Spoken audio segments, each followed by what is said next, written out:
Vince, did you pick up all the material, paperwork that was on the counter? 3 piles. Me? Yeah. I have it, yeah. Okay. 3 piles, and there you go. Yeah. Okay, good. One of each. Okay.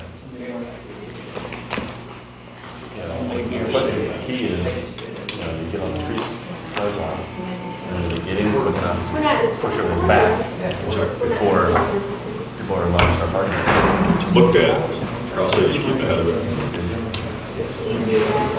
I just wanted to know, I couldn't find it. Oh, okay, because I put it On our website, One. we got the front page. Do you just want the agenda or do you want the whole packet? You got my response for the phone, right? Yes. I just couldn't find it on the website. Only my wife.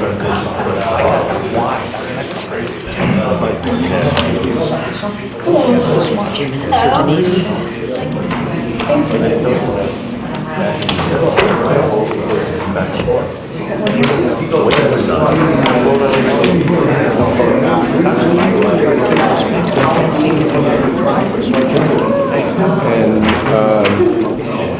I'm going to call on Mel first, or I'll do it this way.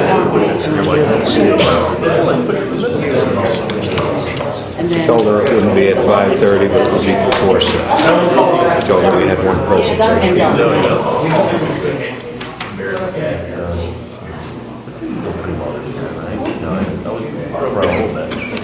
She needs to be here. I got a question, yeah, and I told them that. I mean, I qualified it saying, it's very possible. Yeah, It's hard to say, though, that one time they're not here. right.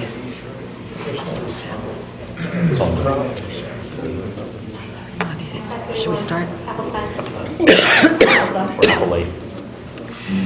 All right, I'd like to call us to order, and we are going to begin this evening with a presentation by Nick Barber on star exemption status. Hi, thank Nick, you. come Good on. evening, everyone. I'll be brief. Come on, Nick, we're going to have you stand up here so you can be on camera. I've been here since October as the acting assessor, picking up the operations, keeping it running smoothly. We're dealing with the star exemption. That's probably the main issue down in the assessor's office right now. As you all know, there's probably a lot of confusion between the 2 star exemptions. There's a basic exemption, which New York State has taken over an audit, the New York State Department of Taxation Finance, and wants all basic star recipients to renew through the state, not through the assessor's offices in the localities. And that deadline for the basic star is December 31st. But to confuse it a little more, the enhanced star for the seniors, age and income eligible, that deadline is March 1st, which is exemption filing deadline. So there's a lot of confusion, but we're doing our best to keep that information out properly, and it's working okay. There's 15 days left to renew your star exemption with the state. You can do it online or you can do it by a phone number. There's been a lot of publicity, but people still put them behind the radiator, they mix them with junk mail, things happen, and they don't do it. So in the city of Schenectady at this point, it's about, I think, 74%, 75% of the basic star recipients have responded. Another 25% to go, which is about 18 or 1900 people. So there's a big push, but we expect a lot of people to respond at the last minute, the procrastinators and people who haven't filed yet. So the star exemption is going well. It's a very busy place. We, at the peak time, had 200 plus phone inquiries or visitors come into our office. On the enhanced star, you have to renew that person with your federal income tax return in the renewal form. So it's going as well as can be expected. As far as the rest of the assessor's office, things are going well. We're trying to maintain a user-friendly atmosphere down there with the public, and also working with departments. I think it's been great for the department heads and bureau heads that I've met and I'm working with. We're happy to work with you and get things done. The law department, we're working on a lot of tax certs that some of them have been lingering for a while for various reasons, no fault of the law department, but multiple years get confusing and things happen. But we're getting a lot of those done. We've been negotiating, or rather making recommendations and communicating with the law department, so those will be out of the way. The other typical exemptions are coming in. All exemptions are due March 1st. Veterans, aged, limited income. There's about 200 exemptions in New York State. Probably we used to kid one for each state legislator. But the main ones are the ones that you hear about. If there's anything we could do, I had some handouts, but I misplaced them on the way up, but I'll give them to Chuck in the clerk's office. On the STAR exemption, to try to eliminate the confusion, I'll give you each one of you a guideline on the exemptions, particularly the STARs, because that's the big issue right now. We're doing other typical routine work, the splits, the combinations, working with development and finance on tax map combinations and things like that. So things are going well. If you have any questions, I'll be happy to answer them. We also have been working on the prospective move to the first floor assessment, Bureau of Receipts, sharing that same space here. Enforcement and codes has had a growth problem. As you know, 14 people or so staff, and they just can't do it there anymore. So they're planning on moving into the assessment space. So we've worked with engineering on mapping and square footage and so forth, and it looks like it'll work out fine. So we're doing our best to cooperate with that. If there's any questions, I know you have a lot of business before you. I'll leave you. Vince? Just a quick question. Yes. You said the enhanced STAR, they have to come in person? to do Yes, that? the renewed. We sent out about 2,500 letters in October to the seniors to come and renew it. We gave them a letter and the application form, and that's going well. They can either come in or they can send a self-addressed stamped envelope and return the information to us, but they need to complete the renewal form and give us their 2012 federal income tax. It's form. self-explanatory. When you said they have to come in person, it kind of threw me because I know some people that mailed it in. Well, I misspoke. I said they have to, but they have to get it into us, yeah. Yeah. They don't have to come in person. If they want a can mail. receipt or send a self-addressed envelope. We mail them a receipt back. And we also have gone to a few homes. There's some shut-ins and people that can't get there. We can't do that frequently, but we've gone to people's houses, out to the street in the car because the spouse forgot to sign. So we're doing everything we can to make sure that they get their exemptions. Mr. Mayor. Nick, if somebody doesn't file for the basic exemption in this renewal process the state's doing now, Yes. does that preclude them from applying for the enhanced exemption? No, I mean, if they're eligible for the enhanced, that's income limited, $81,900 a year or less, 65 or over, that's combined income, owner occupied, they can first time apply for either exemption, first time for the basic STAR, first time for the enhanced. So if their circumstances change, we ask them and we'll apply the appropriate exemption for them, sure.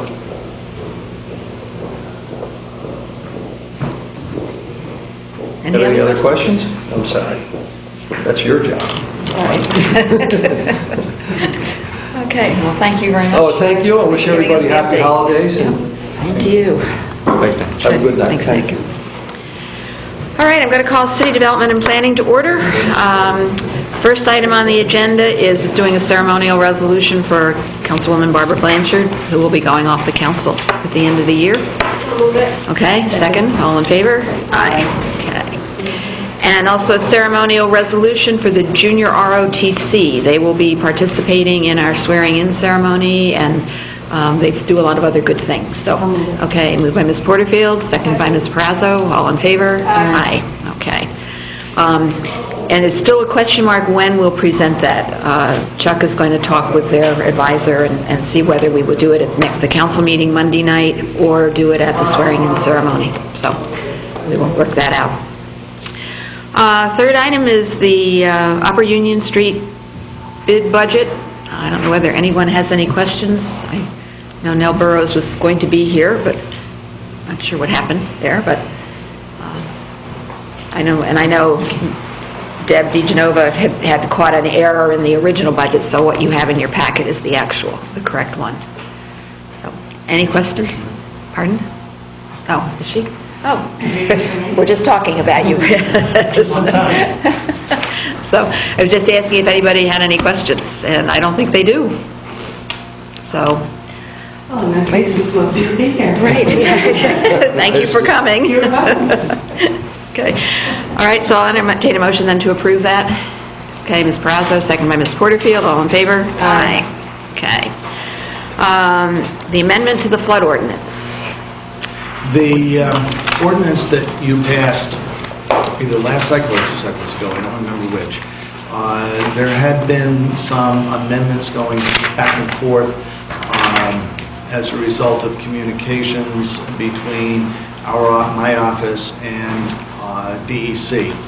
And what you have had, and unfortunately what happened was there were a couple of different versions that were being worked on, and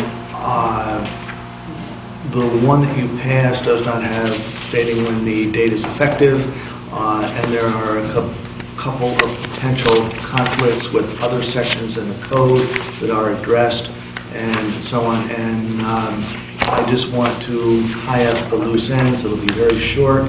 You don't need a public hearing on it because all the issues were raised at the time of the public hearing 6 weeks ago or whatever it was. So it'll just be short, clearing up some ministerial errors or oversights with respect to the ordinance that you've already passed. Okay. So do you need action from us tonight, or? Just, I would like to put it on the agenda next week Oh, okay. for final, because we have to submit the final one to the state the 6th or the 7th, I don't remember which it is, of January. Okay. Okay, Mr. Erickson? Will we get a red line copy of what's changed from the version we passed? Yeah, yeah. Okay. Yeah. Okay. Ms. Porterfield? That was my Same second question. question. We'll have Okay. it before Monday. Yep. Thank you. Okay. So I'll entertain a motion to approve the changes pending receipt of the actual document. Okay, Ms. Perazzo, second by Ms. Porterfield. All in favor? Aye. Okay. Halfway houses. Mr. Salamone.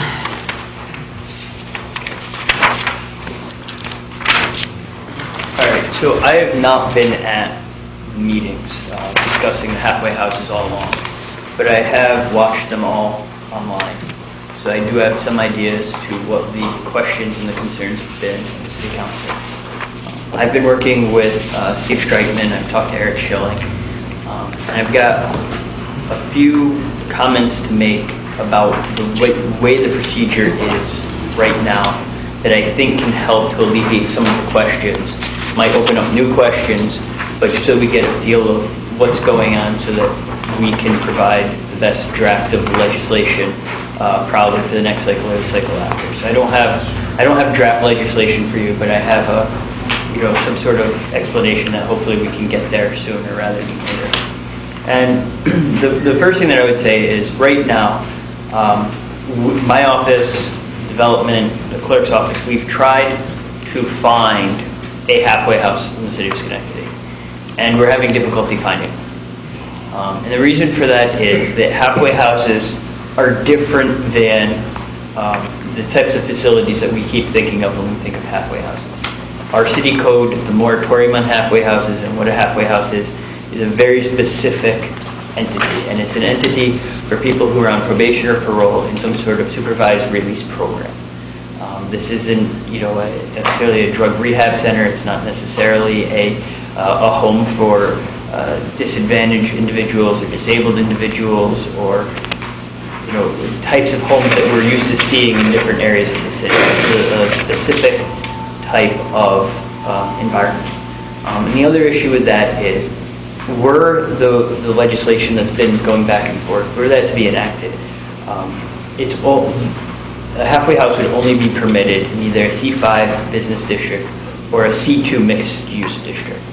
So you wouldn't have the issue of a halfway house being built, somewhere in the middle of the stockade or somewhere in the middle of the GE plot, or even off Rosa Road, or in the neighborhoods in Woodlawn. These are in commercial areas or on the border of your commercial mixed use areas. With that, the way that the regulation process currently goes for a halfway house or for any facility for that matter, codes would do an inspection, would lay out whether they're going to give a building permit, and they have requirements for, you know, the number of bedrooms in a certain size building, and the number of square footage a building bedroom has to be, and 2 methods of egress, and all of those specific requirements for how you can have people living.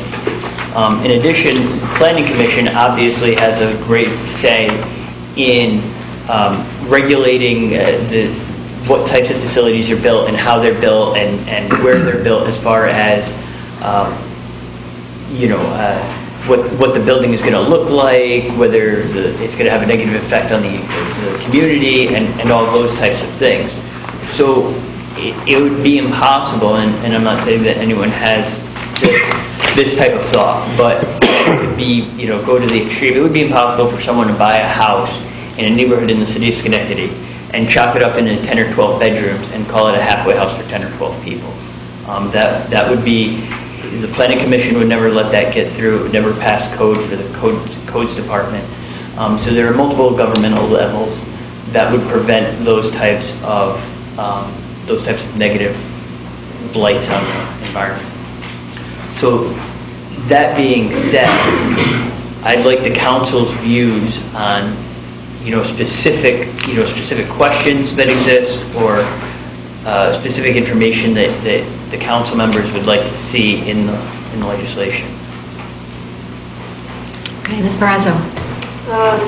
I think it's already been noted, but I'll reiterate just for the safety's sake. In paragraph number 6, they talk about notifying the surrounding neighbors and such. Yep. And the only thing I've asked is that the council is notified at that same time. And also that the city is responsible for sending that notification out, not the entity. Our current draft of the legislation, as it exists right now, has it that the city of Schenectady will pay for, or will conduct the mailing, and that the fee for that will be added to the application fee with the planning department when they file their plan. At the time that the notice goes out, the clerk's office will also receive the notice for distribution to the city council members. Great. Yes, Mr. Erickson. You talked about the definition and how, particularly what we're talking about here is a very narrow definition of what a halfway house is, and I guess assumed that it was something different. I think maybe several of us others assumed, since we're concerned with other establishments in the city in which we thought were halfway houses by definition.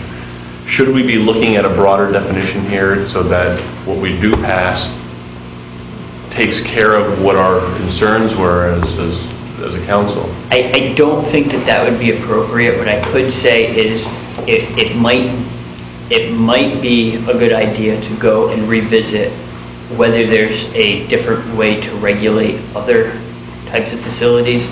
But I think that for the legal definition of halfway houses, I know that common parlance throws that phrase around a lot.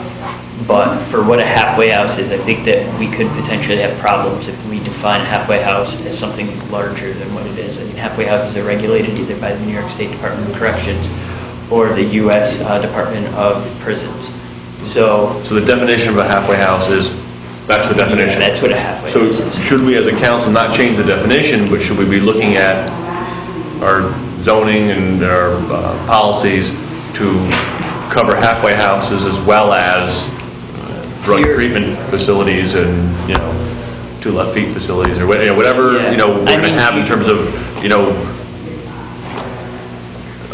concerns that people don't want or people are worried about, right? Whether it's too many people living in one house or if it's smoking and congregating in an area. Is there other categories that we should be grouping together? And we don't know, right? We're all up until now, we're all assuming that we know what a halfway house is. So I think the issue is, depending on what the type of the facility is, has different, there would be different ways that you could be allowed to regulate and limited to regulate. So for example, if there's I don't think that it would be permissible for you to say, you can't build a facility where, a house where more than 3 people live there. There is a limit. There's one in our city code. I don't remember off the top of my head exactly what it is. But you do get into the potential of a, civil rights issue of not allowing people to live how they want to live or with whom they want to live. Right.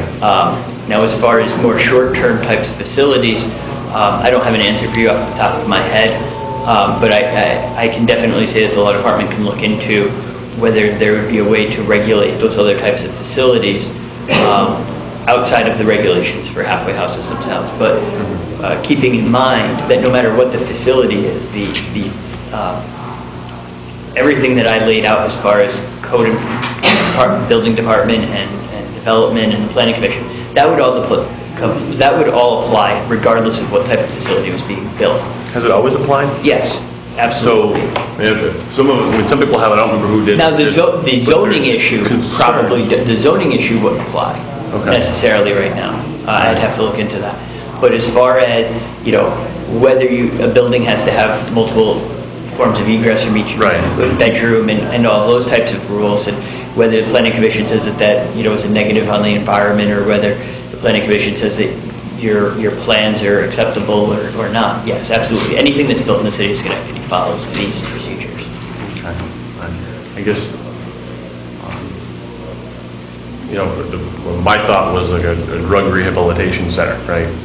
And that's one of the concerns that I had in terms of 15 people, unrelated. I know there's terminology. 15 people unrelated, receiving some kind of a treatment. There might be different qualifiers. And I know that is a particular concern for some people I've talked to. I know, Ms. Porterfield, I think you had some concerns with a certain type of facility when we were talking last time. I just think that... No, I didn't have concerns. Oh, you did? Okay. No, I was saying that those facilities already exist. Right. So... that you wanted more or less, or we wanted to make sure that we controlled how big they were, or... No? I was just saying that they exist, and I don't know, I know that some people in some neighborhoods have concerns, that they don't want more, and I agree with that. Okay. But I don't know specifically that there are ones that exist that are creating major problems in neighborhoods. I know some exist, and some people don't even know that they exist there. Right, okay. So. All right. Great. Any other comments? So I guess my question then is, some of the concerns that members of the council had as far as the limiting the number to a smaller number that we had originally had in our legislation, does the explanation this evening do anything to change that, or does that, do those comments still stand, I guess is my question. Because just so that I can provide a draft that might actually get some... You're asking the number of people, if we wanted to lower that number, is that what you did? Yeah, because I know originally, I don't remember the number that we had in the proposed legislation, but we had 15. And I know that it was being batted around at the last meeting. And I just want to, and I thought that the majority of that concern was the fear of having 15 people in a residential neighborhood and what the effect of that might be for the neighbors. Do those concerns still exist based on the limited type of facility, the limited areas where these things can be placed, and the like? Is sort of my... Well, I think one of the times, as Mr. Erickson said, we thought halfway houses were something very different than that very specific explanation that you've given. So, to me, for me anyway, based on that they can only be certain places and anything would come before the council, I don't have a problem with that number. Well, it wouldn't come before the council, it would go to the planning commission, the building department, zoning department. Okay. And just so you guys are aware, I'm not sure how familiar the council members are. If something goes to the planning commission sends it out to various department heads for comment. The police department, the zoning, engineering, various the law department. So various entities comment on these types of on any building in the city. Okay. So, are you all set then? Yeah, so the number... Yeah, I guess how did this get on the agenda then in the first place? If it's really talking about something that the definition is different than we all thought it was. How'd the conversation get started, I guess? Because we've been batting it around for weeks and haven't passed the legislation. But So I why think would what we we're trying to do is get to a... No, I understand that. My question is, why do we even start batting it around? Well, how did Let's it put in place a moratorium. when we were so- There was a federal prison halfway house proposed on State Street above Knott Terrace. that's what it was. Moratorium was put in after that was planned or zoned out, and the moratorium has been extended until the time that an ordinance could be put together. Okay. So this conversation started because we couldn't find one, but we possibly could have found one if we didn't put the moratorium on. So if Correct. someone is trying, They someone were. was looking Couple years to ago. create a halfway house in the city, Not right? recently, though. No, but This conversation came about because the moratorium expired. right. Yeah. But we started the moratorium because someone came in saying, "Hey, we want to do it." Right. Do we think that next week someone can come in and say, "Hey, we want to try it again," and should we address it, or should we just say, "Hey, there aren't any, it's not a problem, let's forget about it"? Well, is that to them or me? As council, speaking generally, I guess, but I mean, I think an issue is the moratorium is supposed to be temporary until such time as a legislation could be put in place to regulate them. I think that we have expired or come close to expiring any legitimate time frame for having temporary moratoriums. So I think that we open ourselves up potentially to issues by saying, hey, we've had a temporary moratorium for, years, where we need to have some sort of legislation in place in order to regulate them so that we don't open ourselves up to having a challenge to our moratorium as being, outside of... right. Okay. So I guess my opinion would be then, if we're looking to change legislation for the potential future, there's nothing in the city now and no one is actively looking, but someday in the future somebody could actively look to put a halfway house in the city. I'd want to make sure that we think about it, because next time it hits us, it might be too late to make any changes. And so if someone comes tomorrow and says, hey, we want to put a halfway house with 50 residents and we're going to meet all the codes, are we going to be okay with that? We might want to put a number in place, right? The limit is still 15. 15. Okay, so today it's currently 15. If the legislation, the draft legislation that has been going back and forth were to be passed today, it would be 15. So 15. Yes. So I think we definitely want Frank to come give us another revised copy. Right. Are we and then comfortable with can vote on it. 15? Because I know in the past it has been, that there was a discussion of lowering it to a single-digit number because people were concerned about the effect on neighborhoods. Right. And now that it's being explained where they can actually be located, does that diminish the concern of having it at 15? I'm comfortable with it. I'd push for lower, but I'm the only one that's... Everyone else is okay with 15? You mentioned the bedroom aspect of it. We put 15 people into a 3-bedroom unit. That was your question last time around. If they could squeeze them in, they're going to do it. So Well, if no. you're not okay with 15... No, that's probably They would never be granted a CO. I mean, If they could legally squeeze them in, oh, sorry, I didn't mean physically squeeze them in, but... Well, I mean, I think we have to keep in mind that halfway houses are places that are regulated, so they're not, it's not just, John Brown down the street decides to open a house and do whatever he wants. There's certain regulations, not only by the city, but as Mr. Salamone said, by the New York State Department of Corrections and the Federal Department of Prisons. So there are regulations that oversee those things. So. not to mention New York State Fire Code, New York State Building Code, Right. our building code. I mean, there's... Okay. Can I ask a question? Are we close to meeting all of your concerns? If there's some minor tweaking or whatever, my question is, Chuck, do you know if there's been a public hearing on this? I know it's been discussed for a long time, and I'm just wondering, should we call next week, pass a resolution calling for a public hearing? There's been a public hearing. There has been, so we don't, okay. All right. So, if we don't So we'll need a just put public this on hearing, in 2 weeks or 3 weeks, I guess it's next one. whatever the Yeah. cycle, yeah. Okay. All right, thank you. Let me double check that.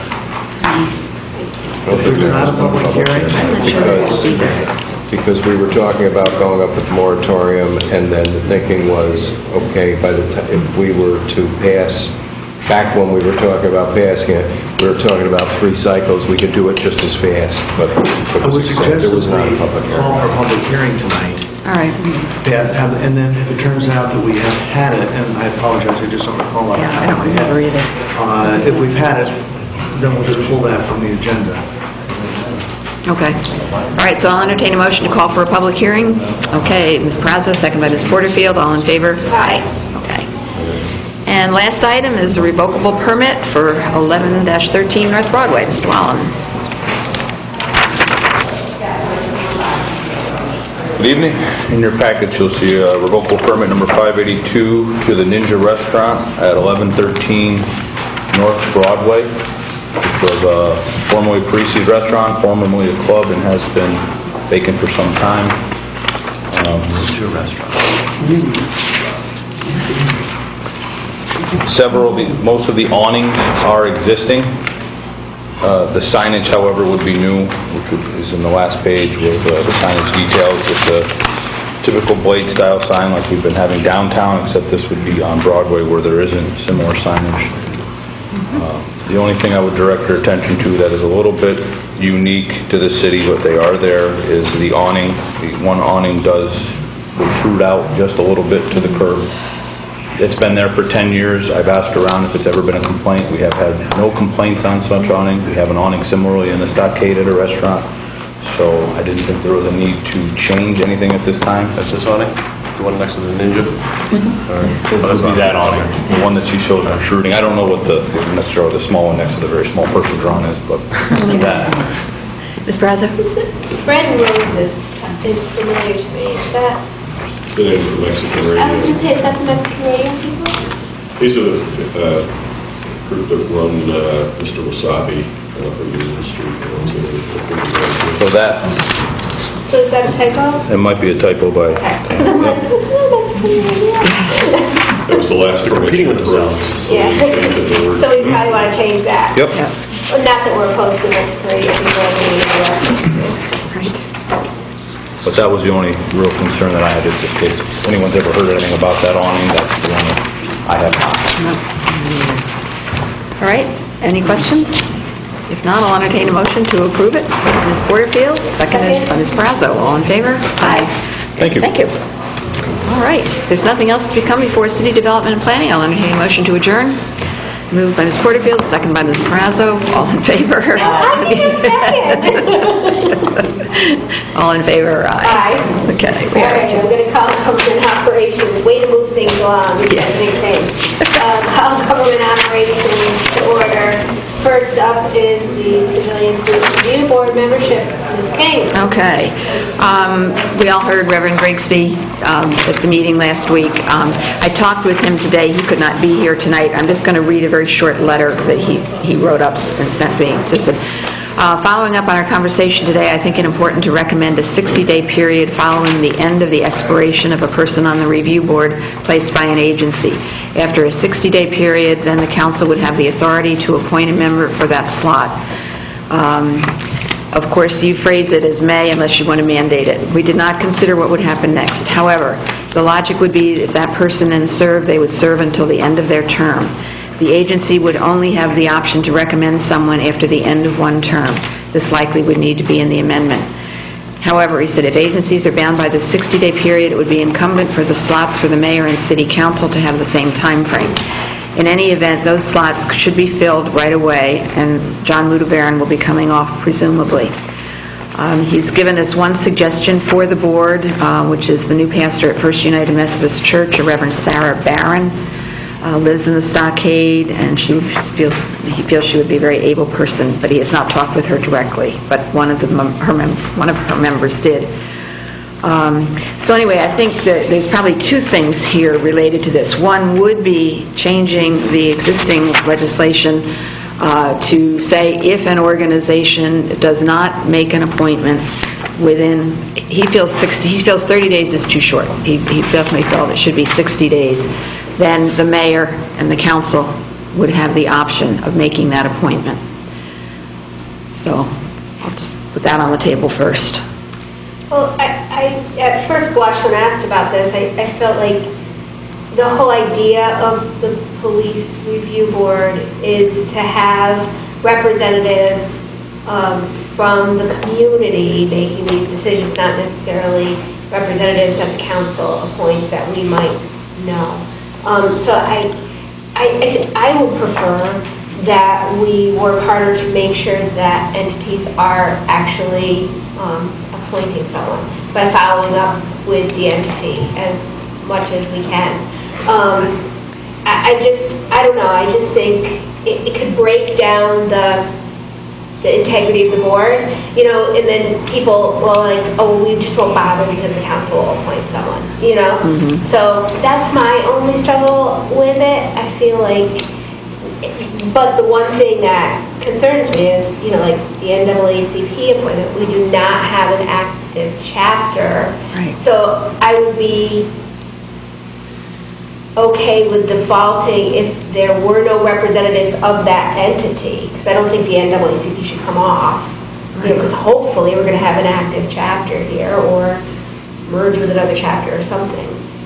But that's just my initial reaction to it. It's just like, I just don't want to see it end up being a board that's going to be entirely appointed by the council because the entities don't step up to make their own appointments. I mean, because they think that community representation and not just people that are known to us is really super important. I guess for me, that's not a major concern because I would see us still reaching out to people, just like I reached out when I spoke with Reverend Grigsby. Do you have any suggestions of people you think might be effective? So it's not any political connection or anything like that. I just think we've tried reaching out to these groups, and a couple of them just have not responded. And that's really created problems for the board. I know Helga Schroeder's here, so Helga, if you want to speak up, please feel free. There's really one that hasn't responded. There's one defunct entity and one that hasn't responded. The one that hasn't two. responded. We're guilty too. Right. This Porterfield. And I share some of your concerns. But part of it is the board has not been meeting because they can't quorum for whatever reason. So I also heard what Reverend Grigsby has suggested, and I don't think it's a really bad suggestion. Maybe we could tweak it somehow so that we make sure that we get the community to have a voice in there as opposed to just the council doing the ones to do the appointing, because our scope is going to be limited. But if we have the agencies appoint someone, that's going to give them a more diverse pool of people. So I think it's something to consider, but maybe we need to just maybe flesh it out a little bit more. To make sure that we don't feel like we're just appointing people and the community, it takes away from what the original intent was that the community voice be at the table. Mr. Erickson. I have a question. I'm not super familiar with the list of issues that need to be addressed. I mean, are there major pressing issues with the association that have, wow, there's a lot of things we need to discuss, or is it kind of a slow season? I don't know. I would assume they've got a pile up of cases because they haven't been able to meet. Right. And I just think, it's an important board, and I think it's something we want to have functioning, and it's just been a huge issue. Helga, sure. Too, we don't want to wait until there is a major issue. Right. I think the board should continue to function, and we haven't been able to, for the lack of a quorum. So we have a pile of requests that we have not been able to move on. I mean, I'm no longer even a sitting board member now, because we did reappoint the leads replacement. But I'm very concerned that this board should continue to function so that we will not have to deal with a major emergency issue, in the future. Right. Mrs. Brucker.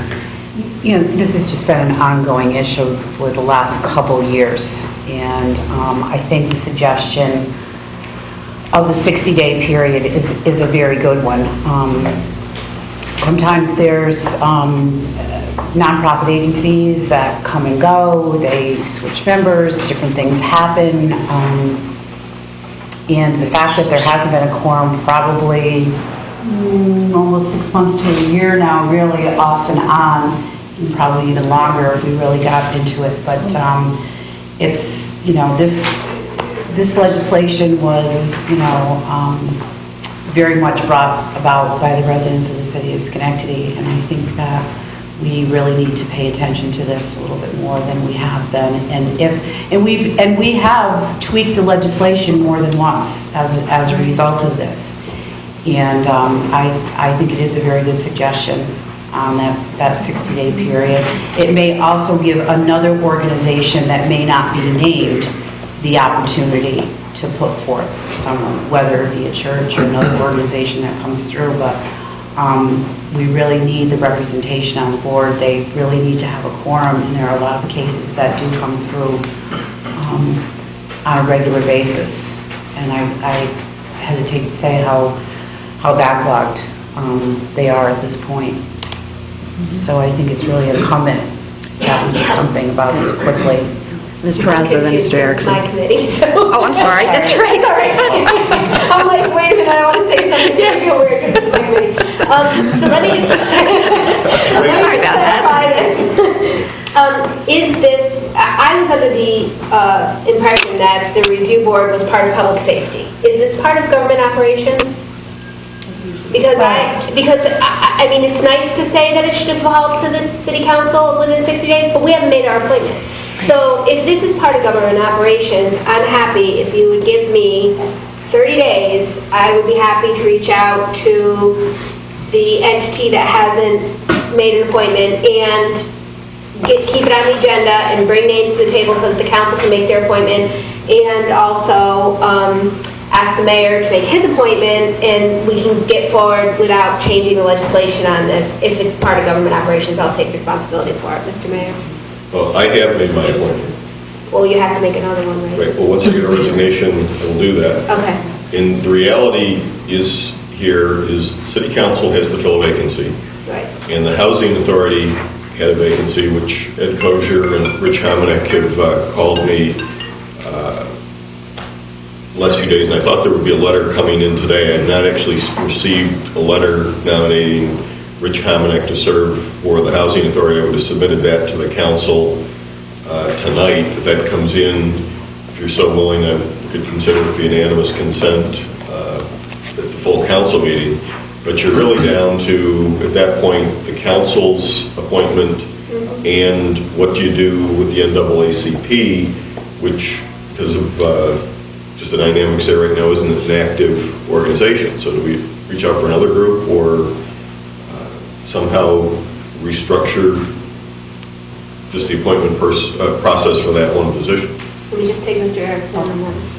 I was just going to add, I thought it was a great idea, and if anybody in the public who wants to serve, to also reach out to you. Yes, absolutely. Ms. Porter? In terms of the NAACP, it's currently under restructure, but until that happens, it was suggested to me that any person who is actually a member of the NAACP is a person whose membership is current, is someone that there is a current membership list, someone you could consider being on there. It's still the NAACP being represented because they're a member.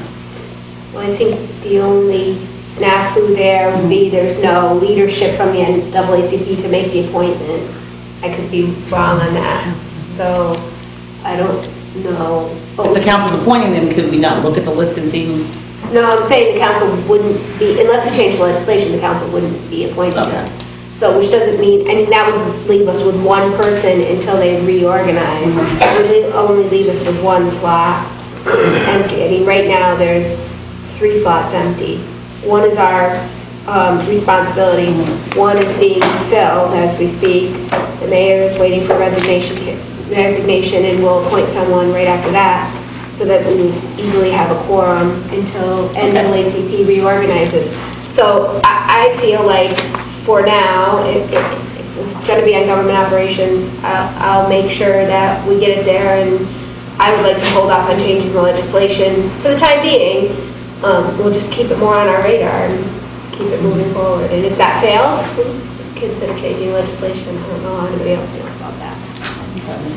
And we still need to appoint somebody. Do we have names or list or Not that I short list or know long of, list? but I will Is Reverend Sarah Barton would be a possibility for Yes. us. I got 2 names for Chuck, I think, at some point, maybe 6 or 8 months ago. I'll get If those names wouldn't, for That's the for the council appointment. yes. Okay, Yes. I'll follow up on them, and I will follow up also and get a resume from Reverend Grigsby's suggestion, and then anyone else who has suggestions, please contact me. All my information's on the city website, and away we go. Okay. Everybody good with that? We don't need any legislation. So, right? just one question. Yes, Mr. Ricky. Then how soon do you think, just time frame, can we get this up and running so they can have... Well, it sounds like the one appointment will be on this Monday's agenda, and as we can talk about at the next committee meeting and put forward the other appointment. And in the meantime, I'll ask that we receive the resignation that we received so that the mayor in a timely manner can reappoint someone So within a month. to the board. I would say within 30 days. Sounds good. Okay? Great. All right. Next up is review the amending chapter 124 to include a dog enumeration fee.